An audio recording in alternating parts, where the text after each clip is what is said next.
दोस्तों नमस्कार। दोस्तों अब की बार जो चुनाव हुए में उस चुनावों के रिजल्ट के बाद बहुत सारे लीडर्स या जो नेता अपने आप को बहुत ज्यादा ऊंचाई पे समझते थे, उनको पब्लिक ने अब की बार नीचे जाने की जमीन पे लाके खड़ा कर दिया है। इसी में से एक लीडर और थी जिनका नाम है श्रीमती स्मृति ईरानी जी। अब वो पिछली बार जीती, अमेठी से जीती, उनको बंगला मिला, उसके ऊपर काफी सारी बातचीत हुई। लेकिन गोदी मीडिया अब की बार जब वो हारी, पहली बात तो ओवर कॉन्फिडेंस बहुत ज्यादा थी कि वो जीतेंगी, और अब की बार वो हारी किससे? एक कांग्रेस के आम कार्यकर्ता से हारी है। मतलब एक तो होता ना कि आदमी किसी बड़े लीडर से हार गया हो, वो बड़े लीडर से नहीं, आम कार्यकर्ता से हारी है, किशोरी लाल जी से। अब मुद्दा ये भी नहीं है, तो जब ये बंगला उनसे छीना गया, उसके अंदर गोदी मीडिया की क्या रिपोर्ट रही, आओ आपको वो सुनवाते हैं।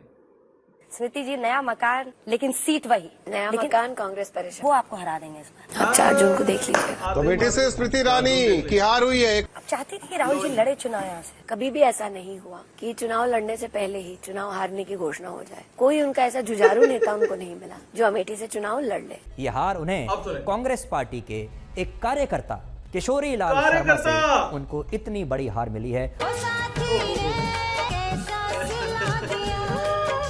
फेल दिया भाई। चलो भाई। दोस्तों, पूरे देश में हार पर जितना फजीहत स्मृति ईरानी की हुई है, उतना किसी भी भाजपा के नेता की नहीं हुई। वजह इसका अहंकार, इसका बड़बोलापन, और गोदी एंकर ने भी मजे लेने में कोई कसर नहीं छोड़ा। तो आप भी ये पूरी वीडियो देखिए और मजे लीजिए। स्मृति जी, नया मकान लेकिन सीट वही, नया मकान कांग्रेस परेशान। एक्चुअली आपने कहा अगर मैं जीत रही हूँ तो अगर जीत नहीं रही होती तो यहाँ पर गांधी परिवार का कोई सदस्य लड़ रहा होता। तो गांधी परिवार ने आज यहाँ पर स्वयं नामांकन ना करके भाजपा की जीत की घोषणा कर दी है। तो बेटी से स्मृति ईरानी की हार हुई है। एकदम जनता पर आपको भरोसा है क्या? मैं दोबारा कहती हूँ, अगर यहाँ पर थोड़ी सी भी गुंजाइश होती कि कांग्रेस पार्टी जीते तो वो किसी और को, अपने प्रॉक्सी को यहाँ पर कैंडिडेट नहीं बनाते। सबसे बुरी तरह हारने वाली मंत्री हैं श्रीमती स्मृति ईरानी जी।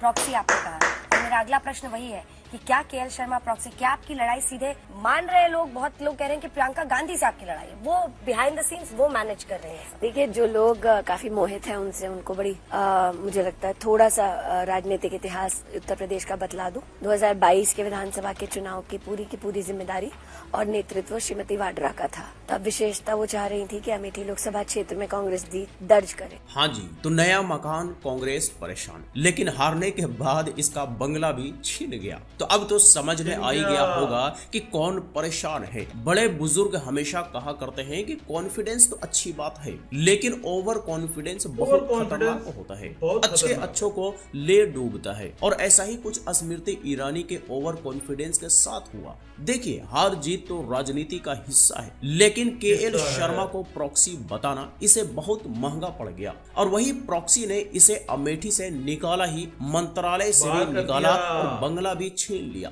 इसे कहते हैं जोर का झटका जोरों से देना। शायद स्मृति ईरानी को ऐसा लगा होगा कि अमेठी की जनता मूर्ख है, हम जो कहेंगे उस पर तालियां पीटेंगे। पर असल मायने में अमेठी की जनता बहुत समझदार निकली और इसके बड़बोलेपन और इसके अहंकार पर जोरदार वार कर दिया। इस पर लोग यही कह रहे हैं कि अमेठी की जनता और कांग्रेस पार्टी ने इसका घमंड चूर चूर कर दिया, जो कि बिल्कुल सही भी हुआ। और उत्तर प्रदेश का इतिहास तो अब इसे पढ़ने की जरूरत है कि जनता जनार्दन होती है और चाहे तो किसी को भी सत्ता से उखाड़ कर फेंक सकती है। अब चाहती थी कि राहुल जी लड़े चुनाव यहाँ से। मेरे चाहने ना चाहने से ब्रह्मांड नहीं चलता। आज भी गांधी परिवार का यहाँ से ना लड़ना, भाजपा का प्रत्याशी कौन है, पुनः भाजपा का एक साधारण कार्यकर्ता है।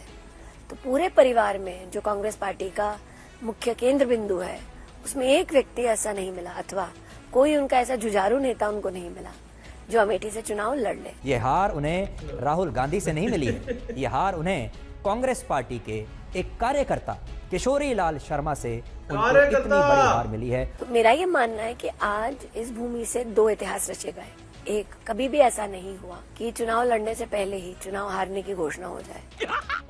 मस्त चुनाव हारने की घोषणा।